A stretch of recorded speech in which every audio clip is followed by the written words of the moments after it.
Welcome in, Seahawks Today by Chat Sports. Tyler Jones here. Happy 4th of July.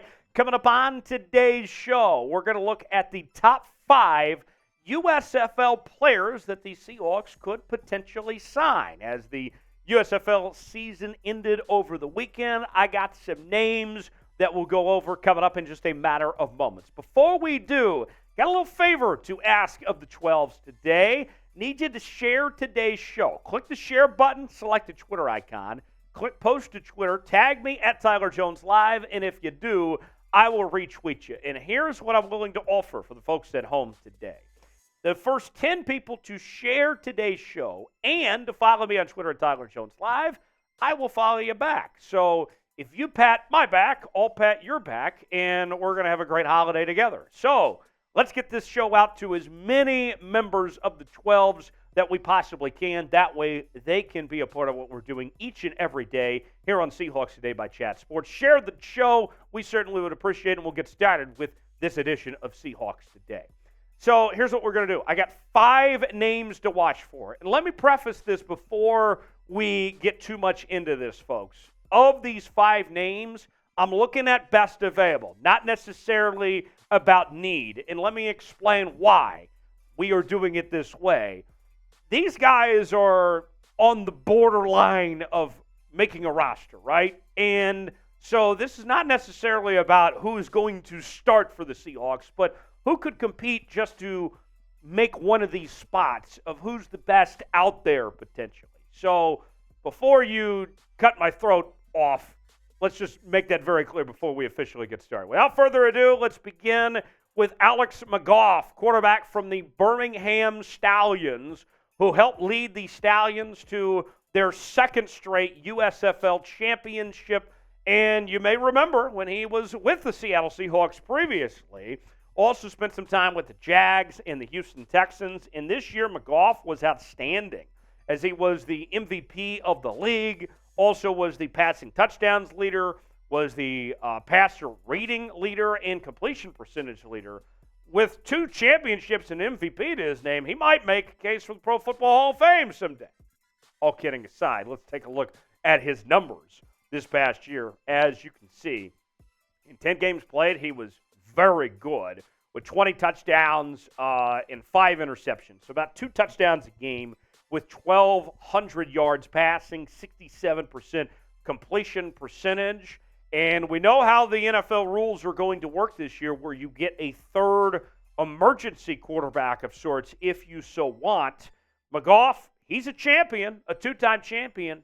Maybe if you're Seattle, you want a guy with live game experience, bring back McGough, and he could potentially be that fit to be that quarterback there behind Geno Smith and Drew Lock potentially. It's an idea. We'll see. Very curious. Our pinned comment today. I want you to weigh in. What do you think of spring football? Do you like it or not?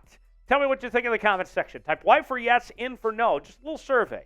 Do you like spring football? We had the USFL. You had the XFL earlier this year. I'm just curious. Let me know what you think. Do you like spring football or not? Did you watch? Did you support your Seattle Sea Dragons in the XFL this year? Let me know in the comments section what you think of spring football, one way or the other. Next up on the list is Coleman, the wide receiver from the Philadelphia Stars.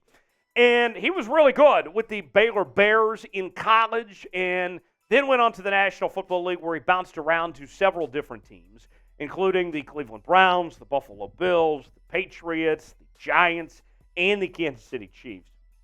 And this past year in the USFL was really good as he led the league in receiving yards and receptions. That was enough to get him on the all-USFL team for this season. And the numbers, for 10 games played, he had a nice yardage number of 669 yards. 4 touchdowns, about 13 yards of reception off of 51 catches. A really good showing for Corey Coleman of what he was made of, and looking like the receiver that we saw previously when he was with the Baylor Bears.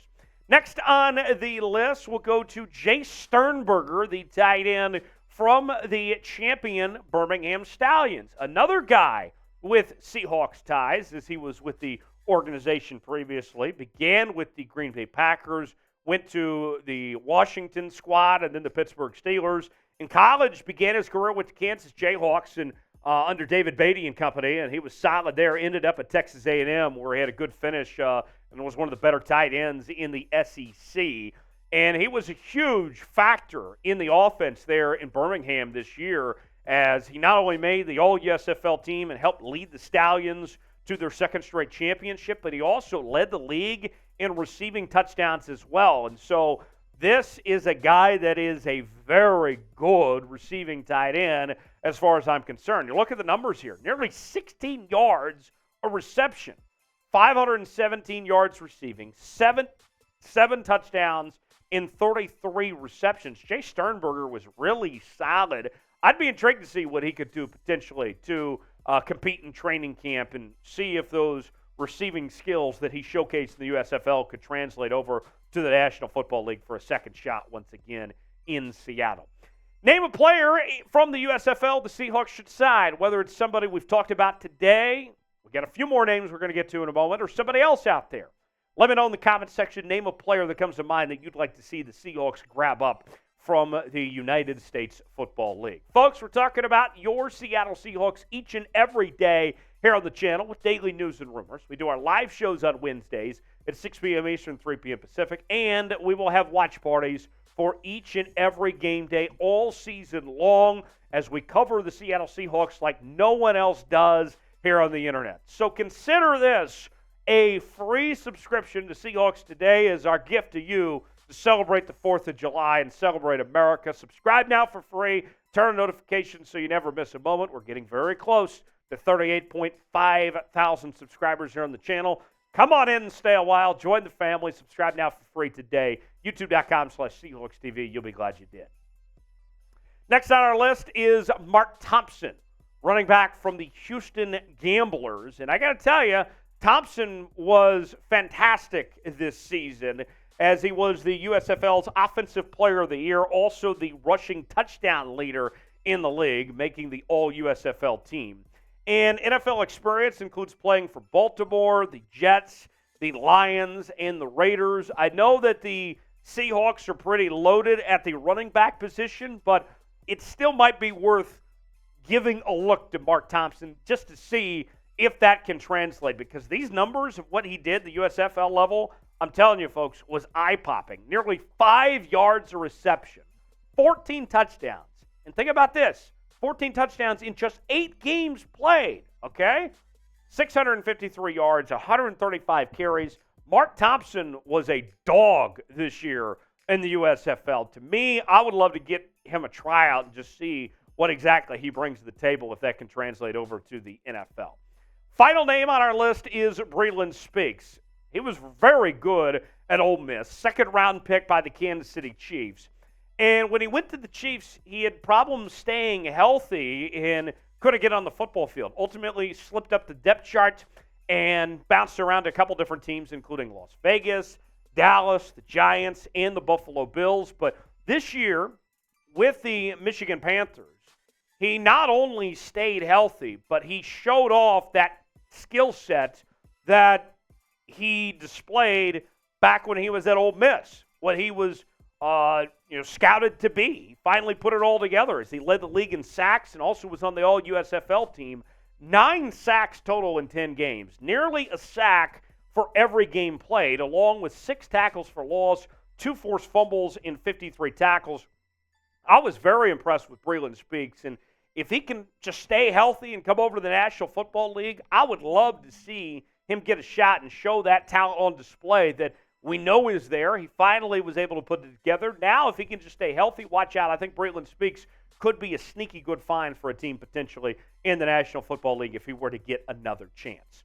What is the Seahawks' biggest need remaining at this point? We've heard Pete Carroll say that they're not done yet as far as moves goes before they start this season and head to training camp and all that. What's the biggest need remaining? Weigh in and tell me what you think it is in the comment section below. Hit me up on social media, Twitter, Instagram, and Facebook. You can follow me at Tyler Jones Live. Hope you have a fantastic 4th of July holiday.